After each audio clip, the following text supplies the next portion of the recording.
रात के 2:30 थे। दिल्ली की सर्द हवा खिड़की के बंद शीशों से भी चुभ रही थी। क्राइम रिपोर्टर आरव मेहरा एक अजीब सपने से हड़बड़ाकर उठा। पसीने से उसका पूरा शरीर भीगा हुआ था। मोबाइल की स्क्रीन चमकी। खामोश गली में फिर से कुछ हुआ है। भेजने वाला नंबर अज्ञात था। आरव की सांसें तेज हो गईं। खामोश गली वही जगह जहां 10 साल पहले उसकी छोटी बहन निशा की लाश मिली थी। पुलिस ने उसे आत्महत्या बताया था, लेकिन आरव जानता था कि ये झूठ था। वो रात आज तक उसका पीछा कर रही थी। वो उठा, लैपटॉप बैग उठाया और बाहर निकल पड़ा। उसे नहीं पता था कि आज की रात उसका अतीत, वर्तमान और भविष्य सब एक जगह मिलने वाले हैं। खामोश गली दिल्ली की पुरानी और वीरान जगहों में से एक थी। यहाँ पर हर दूसरा घर बंद था और जो खुले थे वहाँ के लोग नजरें चुराकर चलते थे।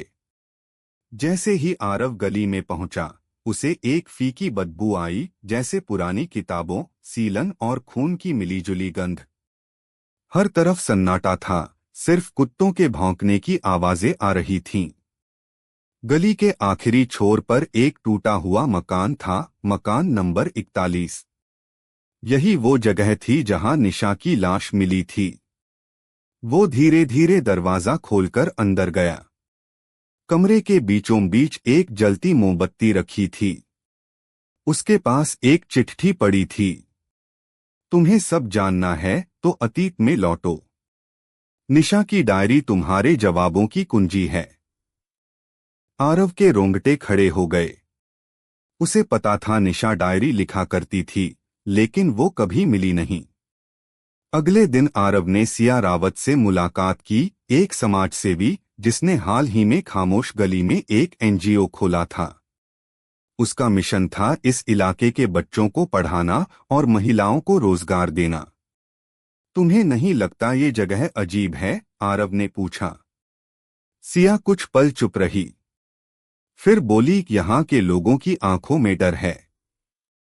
कुछ है जो ये लोग बताना नहीं चाहते। सिया ने एक चौंकाने वाली बात बताई। पिछले 3 महीने में यहां से 3 लड़कियां गायब हुई हैं। पुलिस हर बार इसे स्वेच्छा से भागने का केस मानती है, लेकिन मुझे यकीन है कुछ और है। आरव का शक और गहरा हो गया। क्या ये सब निशा के केस से जुड़ा हो सकता है? आरव ने पुराने केस की जानकारी के लिए इंस्पेक्टर रघुवीर सिंह से संपर्क किया, जो उस वक्त निशा के केस को देख रहे थे। अब वे रिटायर हो चुके थे।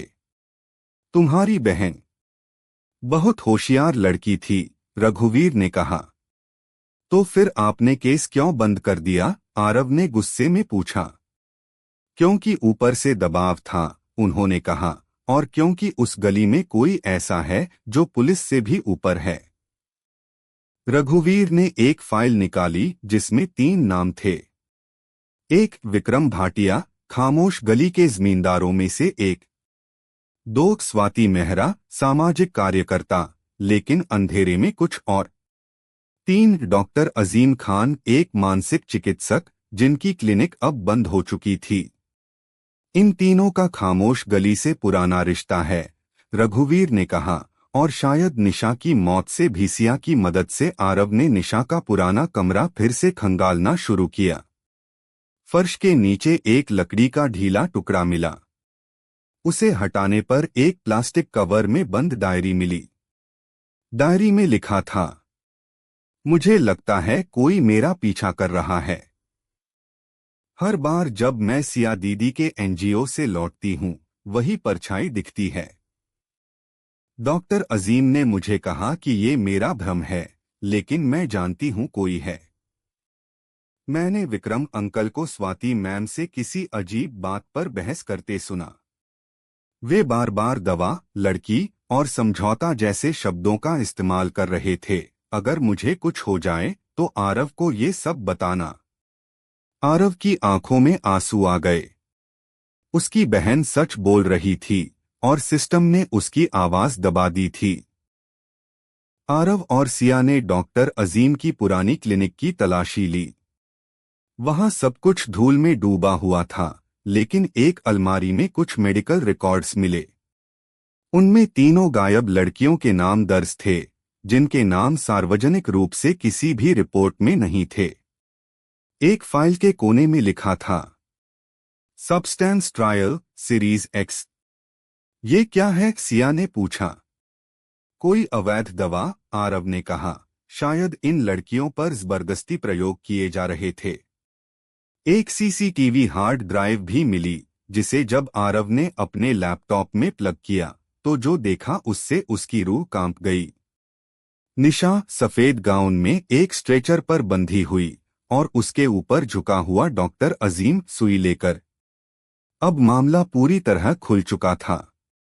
डॉक्टर अजीम, विक्रम और स्वाति तीनों ने मिलकर गरीब लड़कियों को एनजीओ के नाम पर बुलाकर उनके ऊपर मस्तिष्क संबंधी दवाओं के अनधिकृत प्रयोग किए थे।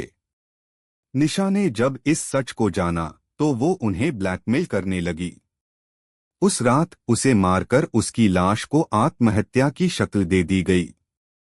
आरव और सिया ने इन सब सबूतों को लेकर इंस्पेक्टर रघुवीर के पास पहुंचा, लेकिन उन्होंने एक और चौंकाने वाली बात कही। अब बहुत देर हो चुकी है। विक्रम मर चुका है। डॉक्टर अजीम गायब है। और स्वाति ने खुद को गोली मार ली। आरव चुप हो गया।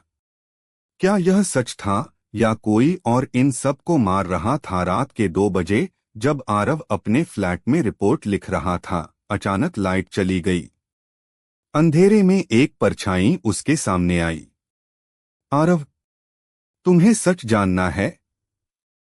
वो सिया थी, लेकिन उसकी आंखों में कुछ अजीब था। लेकिन तुम तो? आरव ने घबराकर पूछा। मैं ही वो थी जिसने निशा की डायरी छुपाई। मैं ही वो थी जो डॉक्टर अजीम के साथ काम करती थी। लेकिन जब मुझे सब पता चला तब बहुत देर हो चुकी थी। तुमने मुझे धोखा क्यों दिया? आरव चीखा। क्योंकि मैं उससे प्यार करती थी। डॉक्टर अजीम से, सिया बोली। लेकिन अब मैं सब खत्म करना चाहती हूं। सिया ने एक पेनड्राइव आगे बढ़ाई, जिसमें सारे वीडियो, मेडिकल रिकॉर्ड्स और अपराध की रिकॉर्डिंग्स थीं। ये लो, इसे जनता तक पहुंचा दो और मुझे माफ कर दो। 3 हफ्ते बाद टीवी, अखबार और सोशल मीडिया पर खामोश गली के रहस्य की चर्चा थी। आरव ने सारी सच्चाई उजागर कर दी थी। सरकार ने जांच कमेटी बिठाई। कई बड़े नाम सामने आए। सिया को आत्मसमर्पण करने के बाद न्यूनतम सजा मिली, लेकिन उसने जेल जाने से पहले आरव से सिर्फ एक बात कही, निशा को न्याय मिला। अब मैं सुकून से जी सकती हूँ। आज खामोश गली में एक स्कूल बन रहा है, निशा मेमोरियल स्कूल। बच्चे हंसते हैं, खेलते हैं और डर की जगह उम्मीद की कहानी सुनाई देती है। लेकिन एक बात अब भी वैसी ही है। जब रात ढले और हवा बहने लगे तो गली की दीवारें फुसफुसाती हैं। हर सन्नाटा कोई राज छुपाए होता है।